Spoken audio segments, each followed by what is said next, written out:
Thank you everyone for tuning in. This is sort of one of my kind of distinct honors, and very excited about this opportunity. So many of you know JP Warner in a variety of facets, probably because of all the contributions he's had to shoulder surgery. And that's when I went to train with him, that was one of the main things that I was going there for, obviously. As one of the classic ones. Oh, sorry, I have to stop my introduction real quick because the famous Dr. X just tuned in, JP. He did, and he's in some sort of a meta world right now. But he was always in a meta world before we even had a meta world. Well, my problem is I couldn't figure out how to use the damn headphones, so my son's sticking them in my head, and just put them in. I don't need them. Now I'm downstairs in my meta world.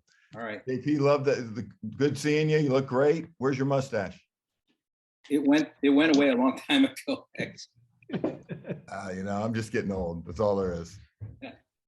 All right, but yeah. So one of the distinct honors to introduce JP Warner. Not only is he one of our sort of world leaders and really fathers of shoulder surgery in America, but one of the things I learned a ton from him was the stuff outside of medicine.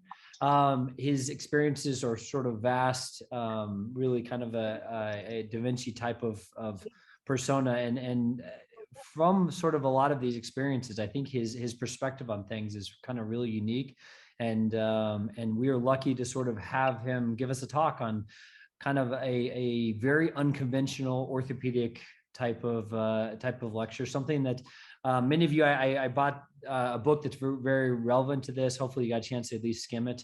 Those of you who didn't, I'm happy to send it out, or I can give. I think I have a bunch of extra copies. I'm happy to give them out. But nonetheless, JP, thank you very much for joining us. We are recording this. We will we'll give this to you afterwards, and I think I can speak for everyone on this call that we are quite excited to hear what you have to say. Thanks. Just to mention, if everybody could mute their mic, or I think you might be able to mute them, Eric. Yes. So without too much further ado, let me share my screen and then kind of get started with what we're going to be talking about here. Let me just adjust a little bit here. Can you all see my screen? Yes? Yeah, we can see it. All right. So, it's a peculiar title, and you wonder, how do they get this title? And with most things, I'm not original. So I'm going to steal a concept from Clayton Christensen, the late great professor at Harvard Business School. I'll tell you more about him shortly.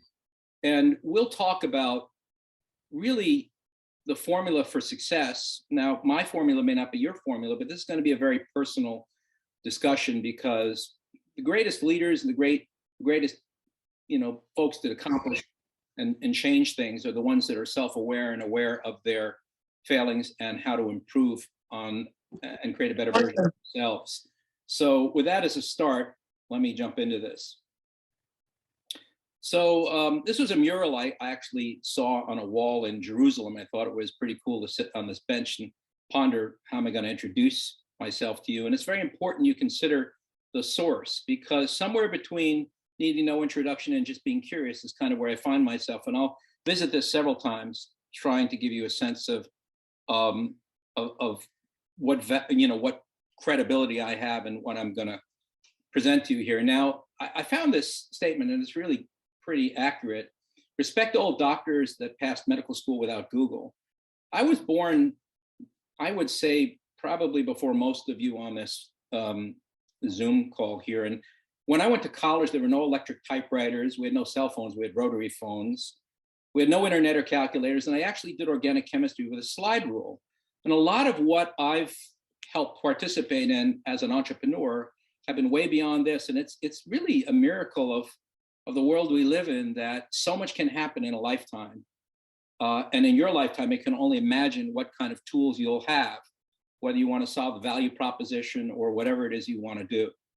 Now, this is not an evidence-based talk. And just as I know that a prospective randomized study is not necessary to prove that you need a parachute rather than the alternative when you exit a plane, many things I'm going to present to you are things I just know to be the case, even though there may not be so much evidence in support of them. Now, this is my conflict of interest disclosure. And again, it's a little bit between these two different polarities, I've founded several organizations. Some are not-for-profit, some are really nothing at the current time. I've been involved in multiple design teams. I have had a lot of successful exits with startup companies and some failures and a lot of ongoing concerns. And I'm on some boards. And while these are all conflicts, to be sure, I'm not going to sell you anything today. I'm going to try to sell you the concept of how maybe some of this might benefit you, your family, or your chairman, or your patients, and many, many others as well. Why is that not advancing? That's interesting. Sorry. Okay, so one thing I know is there's no steady state in life, and every one of us gets out of bed feeling differently each day. Some of that is internal, some of that is our personal life, some of that is the world around us, and I'll get to that in a minute. It was Winston Churchill who said something that was very prophetic. You'll never reach your destination if you stop to throw stones at every dog that barks. So every one of us is criticized along the way, and we should use it as an opportunity, not as a distraction. Now, the world that awaits us and the leadership threats and opportunities are real. We've just finished 2 years with a pandemic, right? And who knows, tomorrow there may be a war in Europe. Now, we've had both sides of the aisle with, in my opinion, not very different results so far. This affects everything. We deal with supply chain issues. We deal with the reality of being able to not access our patients. This is the context in which we work, and it changes all the time. Now, Paul Dolan was a British economist who was asked by the government of Great Britain to do a study to look and see who were the happiest people in their jobs. He worked at the London School of Economics. My daughter went there, and I had the opportunity to buy his book. And it might surprise you to see, if you look at the professions that are happiest, that florists and gardeners are at the top, doctors and dentists come just above lawyers, and bankers are at the bottom. And ask yourself, why would that be? The reason is, those of us who find the greatest pleasure and purpose in our everyday life are the happiest. Think about that for a minute, and then you can figure the formula for why you might be a happier person if you do certain things that change the way you look at things. Now, I want to get to Clayton Christensen because that's the premise for this presentation. The late, great Clayton Christensen was a brilliant professor at Harvard Business School who not only was a Rhodes Scholar who studied financial econometrics at Oxford, but created a whole way of thinking about disruptive innovation. And this snapshot of the 19-minute and 30-second TED Talk that he gave is worth everybody's viewing. He pointed out that you shouldn't reserve your best business thinking for just your business, but also for your personal life. And I'll talk a little bit about it, but I founded the Codman Shoulder Society and my blog to try to curate out of all of the noise things that might be of value to you in architecting your own journey. In the beginning of his book, he quoted Steve Jobs, and Steve Jobs said, the only way to be truly satisfied is to do what you believe is great work. And the only way to do great work is to love what you do. If you haven't found it yet, keep looking, don't settle. As with all matters of the heart, you'll know it when you find it. This is why many of you may be unhappy where you are or discouraged. And I tell all my kids, a failure is an opportunity for another door to open. And that's paraphrasing so many people before me that have said that. But his book is much deeper than that, and I'll touch on some of it. And even last week, this was a message, Eric, from one of my patients, tattooed on his chest. Your worst enemy cannot harm you as much as your own unguarded thoughts. It's another way of saying what I always believe to be the case. In crisis situations, don't ever underestimate that you can make any situation worse by what you do. So careful how you respond. Now, I want to dedicate this talk to two people that have really been inspirational for me, and there have been many. Many of you know Jesse Jupiter. He retired. And Jesse is a perfect example of this quote: the world is changed by your example, not by your opinion.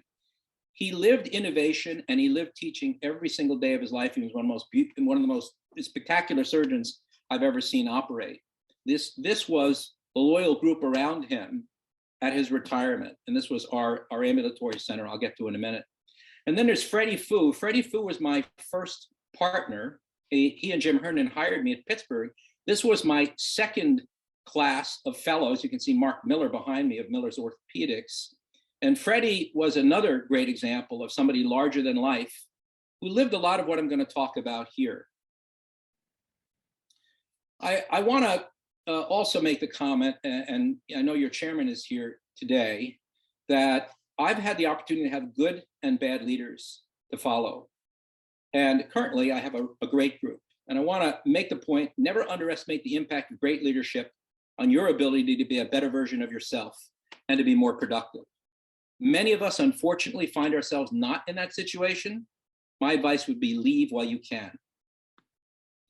Why is this? Because when we are enthusiastic and when we have solutions, are you met with this kind of an approach, or are you facilitated? When you brainstorm these new ideas, do they get cubbyholed into the garbage, or do they actually lead to something meaningful? Now, Jim Herndon, I must say, was the best leader I've ever known in orthopedics. And I know that your chairman knows him very well. Those of you who have never had the opportunity to read Jim Collins' Good to Great, it's must reading for anybody interested in leadership. Collins described 5 levels of leadership. And, I'm not going to go through this in any detail, but ask yourself, the people that you followed before, which level of leader are they? And Jim was a level 5 leader. And that was somebody who is a fearless agent of change, who builds enduring greatness through a paradoxical blend of personal humility and professional will. Ego does not, and narcissism does not go well with great leaders. You know it immediately when you see it. Now, in honor of Eric and his team who asked, who were my fellows several years ago, I just wanted to show this. Eric's year was a great year. Not every year is quite as good as that year, but that was a special year. And it led me to think about what we do. And I think this sums it up. Our currency is education, and our return on our investment is the success of our students. The fellows and students that I've trained don't deliver their return on my investment during the fellowship, it's afterwards. And that is, next to your children, probably the greatest legacy you'll ever have will be the people who you influence and help along your journey.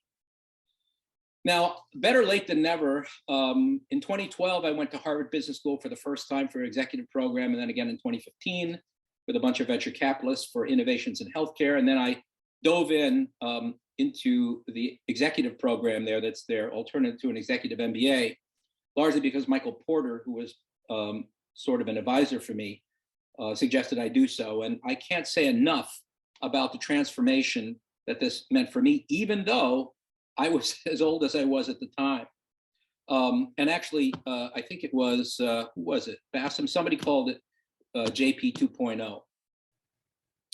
This is kind of what education is about. The beginning of education lies in imitation, so find someone worth imitating. Also, my fellows. I've now had many fellows. I want to point out Bassam in the lower part of the slide in 2007. He's now a much better version of himself, certainly sartorially speaking. And that's been now 31 years of fellows for me. And to quote E.A. Codman, he said, "I realized it was the approval of my students rather than my peers, which was the greatest value," and that is absolutely true. And here you might see people you might recognize like Brian Cole and Larry Higgins, who were also fellows of mine. The other message I have for you is, if you have the power to do so, pick good partners. My first partner was Peter Millett. My second was Larry Higgins, and now my third and certainly my last major partner is Bassam. And I cannot say enough about the impact partnership has on your effectiveness in your career. Now, these are past presidents of the American Shoulder Elbow Surgeons, and by some mistake, I got on the list here. I was the 28th president. And, it's worthwhile to consider what I'm telling you here, because if you have the opportunity to be a leader, if you really want to lead and not just have a title, it's worthwhile to understand some of these principles. It was Louis Pasteur who said, "Luck favors the mind that is prepared." Others have said it in different ways, but see if I can perhaps prepare your mind a little better. So here's where I am right now. That's kind of where I work in that building in the Mass General Hospital. I started the Boston Shoulder Institute, which is a outgrowth of my experience at Harvard Business School. And I've always tried to practice with what I know based on evidence-based medicine, and if I don't know it, to try to add to it, and what I believe is the best thing for my patients that I would want for myself or my family. But what I'm talking about here is, how did I get here? What was the journey, and what did I learn along the way? And every one of you should do this, because it's exactly the exercise we did at Harvard Business School. In fact, Codman did it. I'll get to that in a minute. Underneath your success is always the foundation of a personal journey. And here you can see my wife and I, 2 years before we were married, we went to Club Med in Cancun. I don't know if many of you remember what the hell Club Med was, but it was some experience. And then in 2014 in Providence, Rhode Island, when one of my kids graduated from from Brown University. And then my kids, who I'm very proud of here, two of whom went into private equity. One's at Harvard Business School, one's in consulting at London, and another one working at Evercore Bank. And oddly enough, every single one of them's in finance, not medicine. And I'm a fourth generation physician. So the message is, let your kids go the direction they want to go and be successful on their own. Now, each of you should ask this question.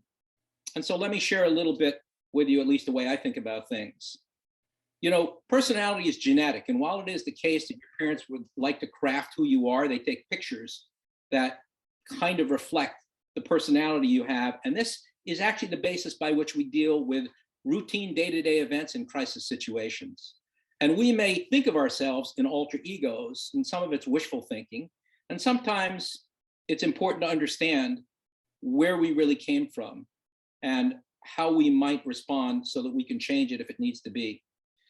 I am a fourth generation physician. Both my mother and grandmother were the first women physicians in their respective locations, grandparents as well. And my father's 94 now. He's been married twice and has a girlfriend. And I like to say that our combined age is 160 years of experience, though, of course, when I was an infant, there wasn't much experience. And anyway, he's doing very well, retired at age 89. My mother, who passed early, was a member of Mensa, and many of you don't know this organization. It's an organization for people who have high IQs. And so my mom's IQ is shown here, highlighted in yellow, which is kind of interesting because I got to figure out how the hell did I get where I got. But anyway, you know, they say talent skips a generation. So try this, make a journey for yourself. Where did you start? I was born here in Texas, and then I wound up outside of New York City. And then I went to upstate New York for college. And then I went to medical school there. And then I wound up at Harvard by some good chance at the combined orthopedic program. And then I went to Europe.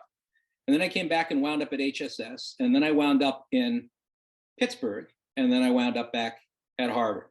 Now, how did all that happen, and why did it happen? And you'll find a lot of it is of the people you connect with, which is going to be the theme of this talk.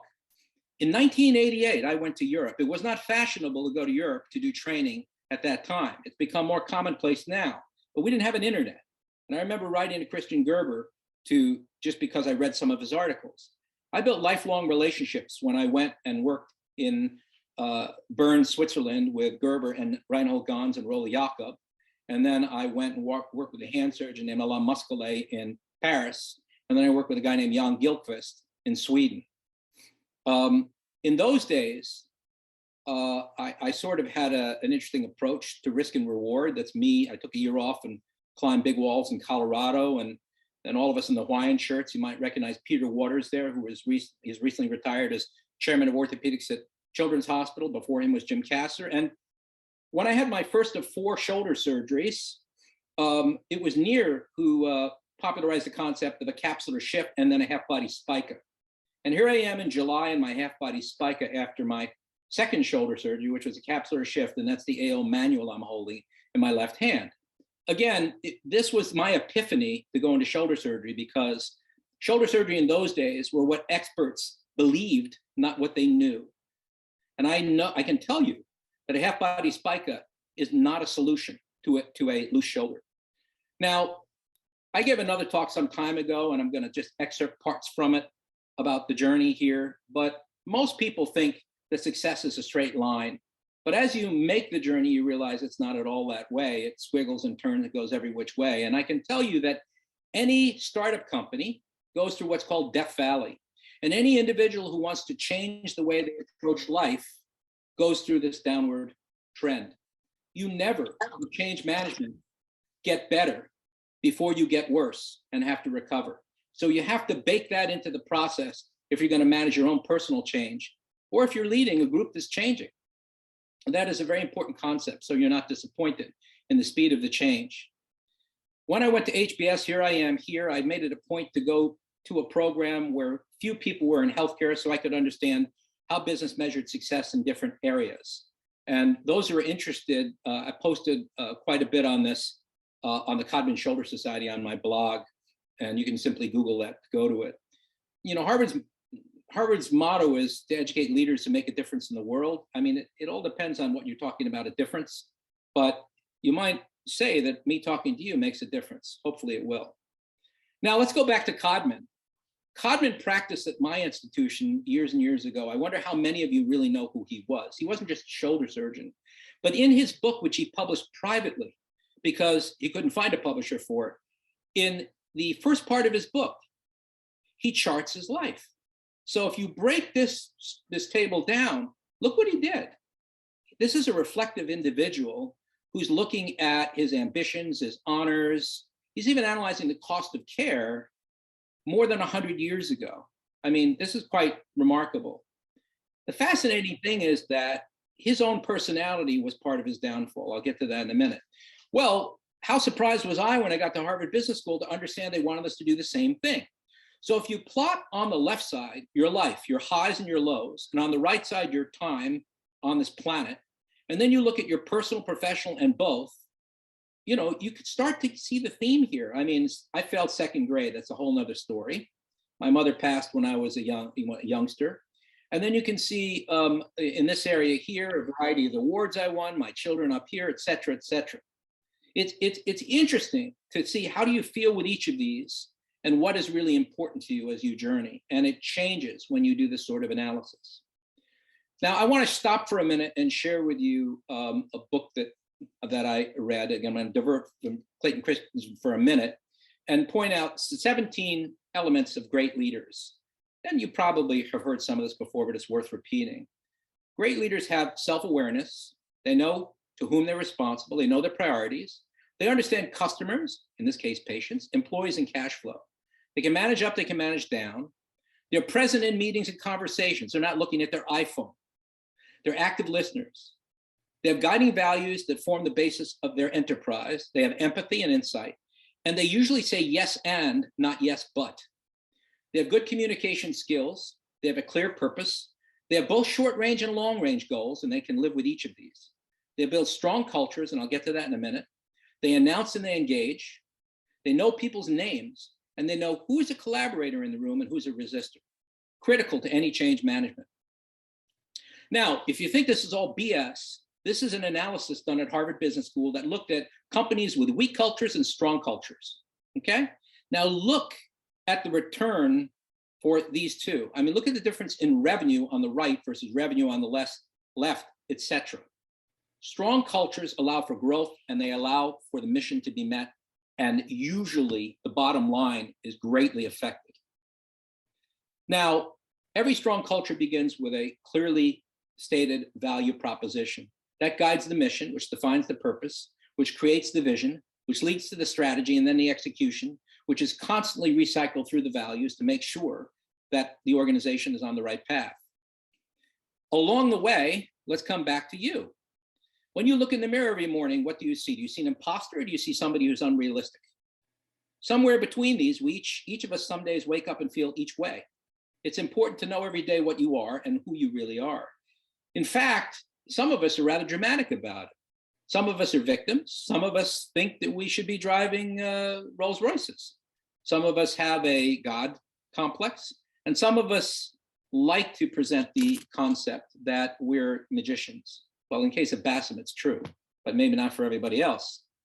Now, the looking glass concept is to understand that everybody will see you differently. Your mom and dad see you one way, your ex-partner sees you another way, and everybody in between.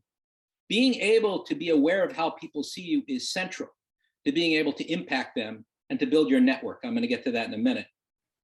And the wisdom of Casey Stengel, the great baseball manager, states the secret of managing is to keep the guys who hate you away from the guys who are undecided. You got to know who's who. Back to Codman. Codman was not just a brilliant surgeon. but a brilliant entrepreneur. He created the end result concept. That was the basis for value-based care. The first anesthesia record, the first x-ray for fractures. He analyzed hospital efficiency. He created a tumor registry, and he wrote the first book on shoulder. But this cartoon you see here got him terminated at Mass General Hospital because of his attitude towards his peers and the relatively sarcastic approach he took to the question of value and how many of his peers weren't really delivering it. In fact, on his gravestone, which was placed some years after he was buried in an unmarked grave, and this was the basis of an initiative at Harvard, at Mass General, the American Shoulder Elbow Surgeons and the American College of Surgeons. His gravestone says, "It may take 100 years for my ideas to be accepted." How much more quickly would his ideas have been accepted if he could have made an argument and engaged people on the journey to be part of his vision rather than polarize them? In fact, here's another cartoon where he sits behind the wall of professional ethics, and these are some of his colleagues: Dr. Conscientious Practitioner, Dr. Up Against It, Dr. Unquestioned Eminence, and Dr. Works for the Love of It. Judging your peers is not a great way to get them to come on the journey with you. Now, this concept of givers, takers, and matchers is probably something some of you have heard. Takers, you know them. They're the people that every single proposition, they look for what's in it for me. And they stand out like a sore thumb. Matchers are all quid pro quo. I'll do this if you do that. There's always a condition. And then the givers are the ones who look for opportunities to help and be generous as mentors, but they can also have a failing. And so if you look at an analysis of those who have concern for others versus concern for the self, it is the upper right, which is where you want to be. And then why would you want to be a giver? Well, if you pick the right people to give to, there's an incredible return on your investment and opportunities that come your way. And I'll tell you in the remainder of this talk about how building your network is critical to the value you create, not just for others, but yourself. It was Harry Truman has said, "It's amazing what you can accomplish if you don't care who gets the credit." So great teams are the beginning and the end of what we do to create value in our institutions. Unfortunately, most of us come up through this pyramid approach that does everything but talk about teaming. In fact, we're usually competing for who gets the brass ring to move to the next level. That is a major failing in our educational system because it's not the way the world works in reality. Now, I was fortunate enough to be part of a team that we created in our outpatient surgery center. And it's several years after we had done so, here's a photo of our group. And I had the opportunity when I went to HBS to do a financial analysis correlated to culture. And I can tell you, our financial productivity was multiples higher than the institution itself because of the team and culture we created. And 10 years later, it's no less the case. And in fact, my analysis was the basis to create a model for a co-management gain sharing partnership that hopefully will become part of our outpatient surgery center going forward. So how do you find your sweet spot? If you look at your strengths, the things you're really good at, if you look at what other people need from you and you look at what you're really passionate about, your danger zone is when your passion is not part of the deal. That's when you get burnt out or get complacent. The sweet spot is really when you can blend loyalty and energy together. And it's really up to yourself and your leaders to put you in your sweet spot. Not all of us have the same sweet spot. Now, I promised I was going to talk about networks. So relationships are the key to getting things done. Some of these people are leaders in industry. Some of them are my colleagues. Every single one of them has been part of the value proposition that I've been able to create for my patients and for myself and for my family. Building a network isn't about the number of people you meet, but it's the number of people you introduce to one another. And it's kind of like the power of compounded interest in business. So if you look at each number here, that's a person. And it's in an informal communication network of an organization. Which one of these has the strongest influence? Who's the leader and who has the social capital? And I submit it might be that one who has a lot of arrows in and out, or perhaps that one, or that one, or that one. I leave it to you to guess which one is actually the leader and which one has the most social capital. Now, I learned when I went and did my traveling fellowship in 1993, and before that, and after that, built my relationships, that I was able to build a global network. And that global network has been a big part of the value proposition that I've been able to create. this was so long ago that our pictures were in black and white. Gilles Walsh is to the right of me and Christian Gerber to the left of me. Both of these individuals I had business partnerships with, and that greatly enriched them, their companies, and myself. But that was built on years of relationship building. And here, years later, when I was president of the American Shoulder Elbow Surgeons, they were right next to me celebrating with me. And I can tell you, it's always better to celebrate with friends than alone. Now, remember this, it's often what happens outside an academic meeting that results in creation of value. And so these relationships are not abstract, they are real. And when you find yourself with your peers along the way, whether you're playing golf with them or drinking with them or skiing on a mountain with them, ideas happen on a chairlift frequently. And those ideas can lead to great opportunities and great possibilities. One of my second teams that I was part of was the anatomical shoulder design team way back in 2000. That's a young Larry Higgins with me there, who I brought along on the journey. And this was one of 5 design teams I was part of, and every single one of them had to do with relationships that I had. IMISCAP, some of you may know, IMISCAP has become Blueprint. Our dream team in 2017 met in Val d'Isère, France, when we were early on, well, not too early on, but building the company. I was asked to come along because of my relationship with Gilles Walsh and Pascal Boileau. Sorry. And this resulted in a digital platform that drove a hardware pipeline. Now that sounds abstract, but Tournier was bought by Wright. Wright bought IMISCAP, and IMISCAP was bought by Stryker for $5.4 billion. And this organization grew at 2 to 3 times market rate in the marketplace, which led to its large value from Stryker. And I submit to you, a great part of this had to do with the intangible assets, the people that were part of the organization. If you find yourself in a room with people smarter than you, you're in the right place. Unfortunately, my opinion, this is not always the way it works in our academic institutions. The value of individuals is greatly underestimated, and the replacement value is enormous when you lose someone of talent. I wish our organizations paid more attention to this. Fortunately for me, Bassem came to work with me, and Mayo Clinic lost, but their loss was a big, big loss. They probably underestimated that. In 2008, I met with the founder of ViewMedi, and I was the first person to put a video on ViewMedi. Now, here we are, 14 years later, with 500,000 physicians and other members, with over 20,000 videos, and enormous impact in the marketplace.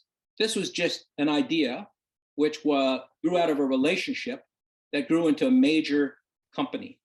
Again, relationships.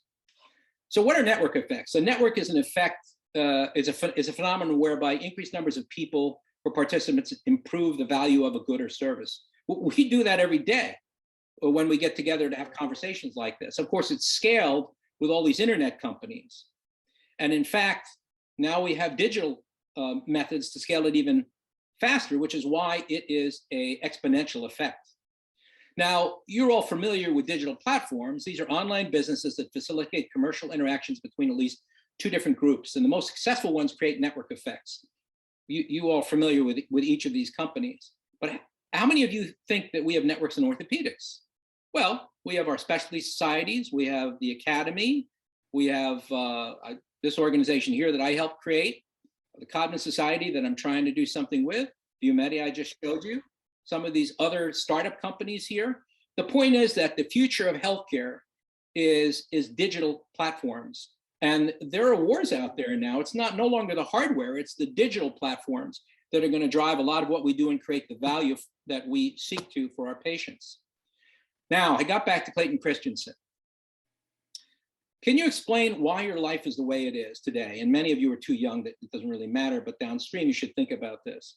Clayton in his TED Talk said, companies and people fail because they don't align their strategy in life and business with what they really want, which is happiness and business success. They take a short-term view versus a long-term view of strategy. This is why companies fail as well.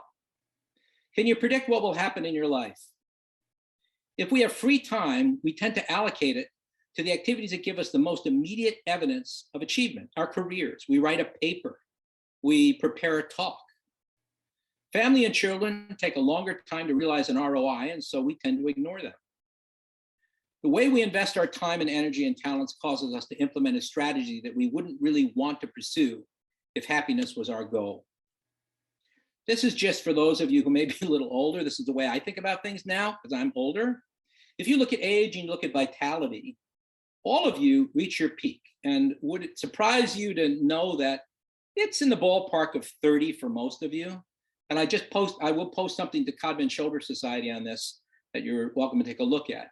It's how your genes allow you to go along and how your attitude goes that affects your biological versus your chronological age. And you know this is true because when you see older patients, how many of you see people who seem so much younger than their chronologic age? You can be very productive, at least I'm trying to be as you get older, if you recognize this and play to it in the way you approach yourself. Now, you know, your personal beliefs and your family and the relationships are the basis for your professional success. And if you're juggling, like most of us do, work responsibilities, family, outside endeavors, you better stop and think about which one of these will bounce if you drop it and which one will break so that you know where you have to prioritize and when you prioritize. Now, this is a little humor for you, but I came up with an economic analysis of your life. You know, if you expect to live 82 years, that'll be about 43 million plus minutes. Now you're going to spend 2% of your time in the bathroom. And then you're going to spend 33.3% of your time sleeping. And the rest of your time is your time to make money or to enjoy your life. Maybe you're lucky you can overlap them a bit. Cost capacity rate is an accounting concept from time determined activity-based costing that basically calculates how many dollars per minute you're worth. You obviously want to optimize that. Your value experience capacity rate is a made up number, I thought of, which is the value of your life from the time that you spend with your family, the minutes you get back, you know, and so if you consider it this way, maybe it'll help you think a little bit better about how you balance your time. And no, you can't spend less time in the bathroom. And if you try to spend less time sleeping, you probably won't be healthy. I'm not the only one who thinks this. The Wall Street Journal recently published this article about how Harvard wants MBAs to be happy. You know why? Because they're more productive. Now, what am I thinking about now? And I'm going to sum it up in a minute. My mind's always working. And one of the dilemmas that we have in healthcare now is that the quality of the service, orthopedic care, is unpredictable and unknown. The focus right now is really on delivery of service, not quality. Brand drives care, not outcomes, for the most part. Incentives are for quantity, not quality. We don't measure very well. And deadwood is still valuable. By this, I mean that really not great performers still make money. And in fact, the premise of the Accountable Care Act was access, then cost, and quality. This is particularly problematic for those of us who do complex and revision care. There are network incumbents attempting to disrupt this, but sadly, they're disrupting the wrong things. Most all of these companies you see here are predicated on access, not on quality. Whether it's cost and marketing or data analytics or digital consulting, they're really not improving the quality of the care. They're improving access to the lower performers who have the capacity, not the higher performers who should be providing the care. It was Michael Porter that allowed me to use this concept of the virtuous circle of value.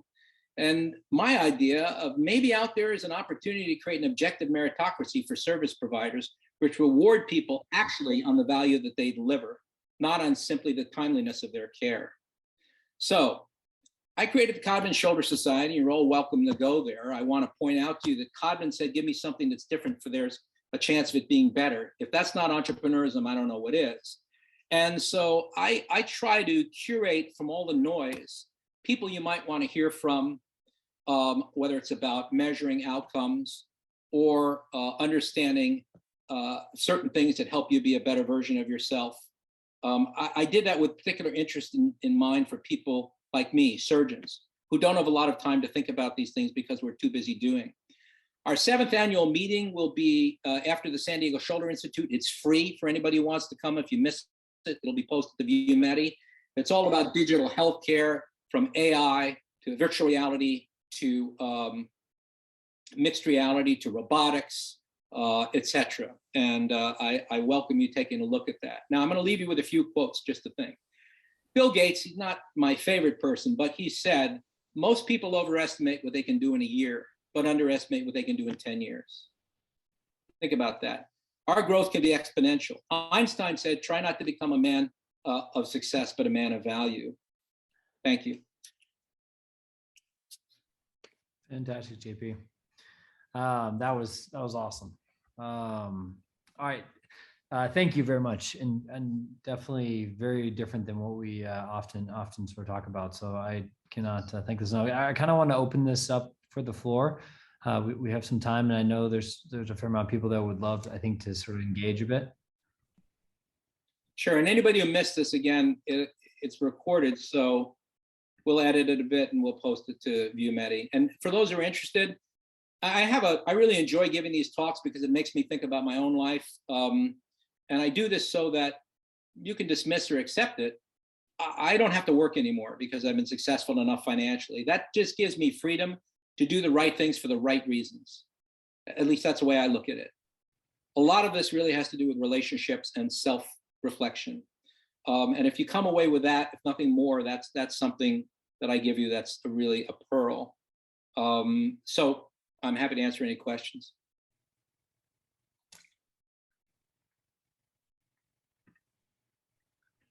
JP, Dr. Warner. Oh. No, go ahead. JP, what do you tell that, it's a little different era than when we started.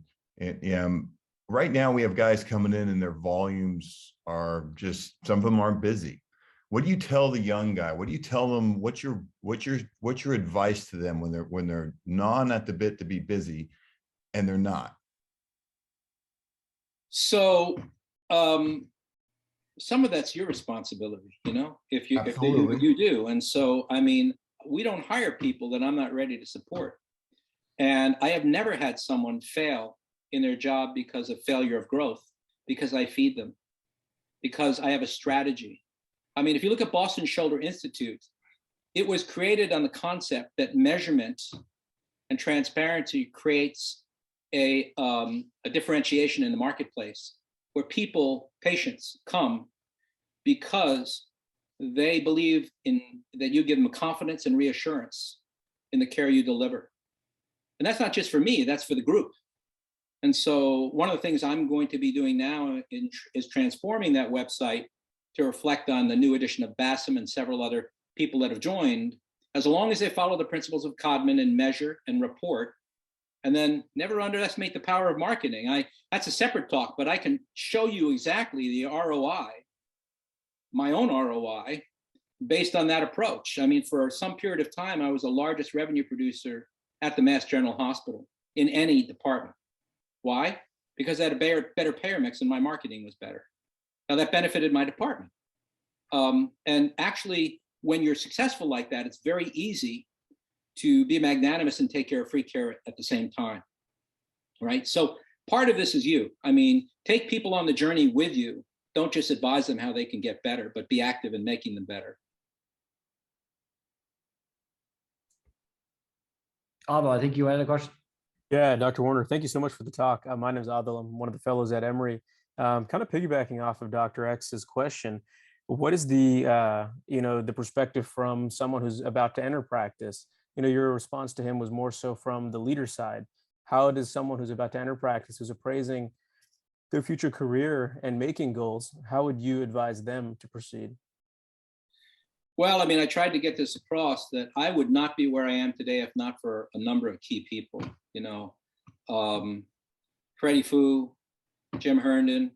I mean, gosh, Jim Herndon hired me and brought me to Boston, he was my chief through a big part of my practice years. And now it was a different time, but Jim was one of the first people to go to business school and take a business approach and understand that the strategy and the mission had to be married to the financials. We got away from that subsequently, and I don't want to dwell on the negative, but our culture deteriorated and our performance financially and otherwise deteriorated. So you got to find yourself in the right place. You got to find mentors that are willing to help you. It's a really lonely journey. It's very difficult when you make mistakes that you could avoid if somebody was there to advise you how not to make those mistakes. I mean, I could make a long list for you, but that said, I've been helped along at many steps in my journey. I didn't dwell on them individually, but every one of us has a crucible or more than one. And how we navigate that challenge defines who we are and who we become and how successful we are personally and professionally. Fantastic. That's awesome. JP, I'm going to sort of piggyback off this a little bit. So, you know, one of the things I brag about you, or at least admire them, one of the things I really admire about you is how you're always willing to, or how you professionally you are constantly like introspectively looking at your outcomes, looking at how your patients do, and then changing accordingly if you think that there's something that you can be doing better. I.e., during our fellowship, you started switching from the latissimus transfer to the lower trapezius transfer, and you know there's multiple other sort of instances where you've done this, and it's been apparent. Can you maybe tell us about a time, as you mentioned, when you write these talks, you get to sort of have introspection from a leadership standpoint. Can you maybe mention a time that or an instance where you had you had that sort of same moment of reflection and change how you used to do certain leadership things to now? I'm not sure the question exactly, Eric, but let me do my best to unravel it. You know, one of the most important things we can do is understand that we are not alone in this journey. And I like to say each of us puts a brick in the wall of knowledge if we're lucky. And, you know, when you look at the body of knowledge in any one area, you realize who are the innovators, who are the pretenders, you know? So you got to listen. There's a lot of really bright people around. And the only unique element of my practice is that I created a hybrid from all the brilliant people I was thoughtful enough to listen to, who guided me along that journey. And, you know, so many of us are in a rush to get to the podium and tell everybody what we know, when mostly that's a thimbleful. Okay. And if you're a good talent scout, you find great students that you can mentor, that you know are going to be contributing. Look what Bassam's done, for example, many others along the way. And then you learn from your students as well as from your teachers. So, you know, the day you stop learning is the day you just stop being a productive member of healthcare. I mean, that's when you really retire. So that's a beginning, you know, that goes from your whole career, basically. So I don't know if that answers it, but you know, I when I go to meetings, I'm always looking for the small percentage that are really unique. Mo Bandari, many of you may know him. He was one of our visitors at Codman Shoulder Society, and his whole talk that he gave us was on concept of evidence-based medicine, and we had some conversations about it. Do you know that it was Ioannidis, a very famous Greek scientist, who analyzed all of the body of research in healthcare and pointed out that of the low-level evidence, the cohort studies, only 25% of it was actually really meaningful, and the rest of it was ultimately proven wrong by the same methodology done by somebody else. And even in prospective randomized studies, it was only about a quarter of all of them that really had impact and were meaningful, and the rest of it was just filler. So curating from the noise is really important. Whether you go to the academy or wherever you go, there's so much of it out there, and so much of what's presented is just derivative. It's not original. And anyway, you have to have enough experience to know what really makes a difference. Now, you might believe it was SCR to be something more common, or PRP, or tendon transfers, or what have you. But always analyze it from that point of view, and you'll know what will be most meaningful for your patients. JP, and we call you now JP 2.0, as we stated. It's a new version of JP. Can you comment to the group the impact of Harvard Business School on your thinking process? Like, you always have been a leader, you always have been a great teacher, but what do you think the strongest impact, or what changed you during your experience with the Harvard Business School? So look, every one of us is intelligent enough to have gotten through all the damn exams we had to take and the interviews we made to get to the next level and the next level and the next level. That is the way we progress through this system, right? We don't generally come through with a great deal of introspection. We don't understand how to work with others. That's not how wiring is done, but the business world doesn't work that way. Even your former partner, Joaquin, shared with me when he went and did a one-week intensive course in what Harvard teaches called authentic leadership development, that it was transformational for him. How you think about yourself and those around you is tremendously important in unlocking the additive, the multiplicative effect of team approach in the things we do. And for me, it wasn't that long ago I did it, but the success I've had in business alone has been unbelievable. I mean, incredible. That would not have happened unless I had learned those, whatever you want to call them, EQ, right brain skills. It was just not the way I was wired before. I mean, one of my biggest problems in the past, I have to say, managing up. It's not like I do it that well now, but I'm aware of where I feel best and where I do my best work. I'm much more of an entrepreneur than a committee guy. Thank God I never became a chairman. I looked at, 20 different jobs. I had about 10 offers. Never did it because of family reasons. But even late in my career, I pivoted to be an entrepreneur, and that's certainly been of more value for my family, and I feel better doing it. So knowing who you are and where you fit is critical. We don't always have that sense as we go through our career because we're constantly trying to create our resume and build our resume for the next opportunity. That is, that can be a very tough journey, especially when you're measuring yourself by what you've accomplished, how many papers you've written, how many awards you've won, whatever it might be. Thank you, JP.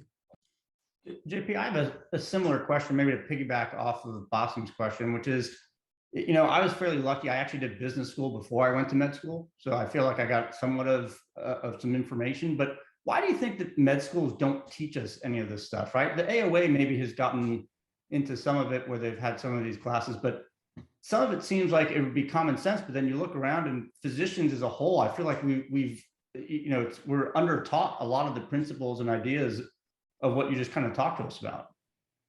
Well, Dr. Bowden probably knows this. The latest thing now are these kinds of programs because there's a realization that we need them. The Academy offers them, ASCS offers them, HBS and other places offer them, institutions offer them. It's a question of how much do you really need to redirect? But there's an awareness that these skills are critical. And they weren't really considered that at least when I was being educated. We were just learning the tools. And I can put it this way. When you go to business school too early, or when you're learning these things that we learn to be doctors, you're getting tools, but you don't know how to use a toolbox, okay? And at least this is what they said in the executive program at Harvard Business School. The executive program is different than the MBA program because you're actually learning to use the tools in the toolbox, not just the tools. I mean, we can learn finance and accounting and all the rest of that, but how do you apply that to strategy and teamwork and execution and culture to make it work together? So I think I'm not the only one talking this way. There are many others. And, I think it's great for all you guys coming up now. If I could say anything to you, I would say, take advantage of these opportunities that are sitting right in front of you. You'll be better off for it personally and professionally.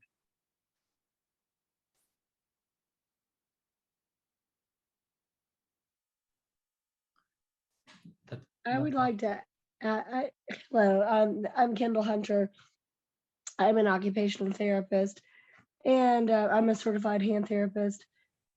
And my question, sorry for my voice, I've lost it over the weekend, but what is your thought incorporating, the skill set of therapist into your practice to help you all as, your entrepreneurship and just in your success as physicians treating your patients? I mean, I'm just interested to know, like who you work with and who you identify as specialists to serve your patients.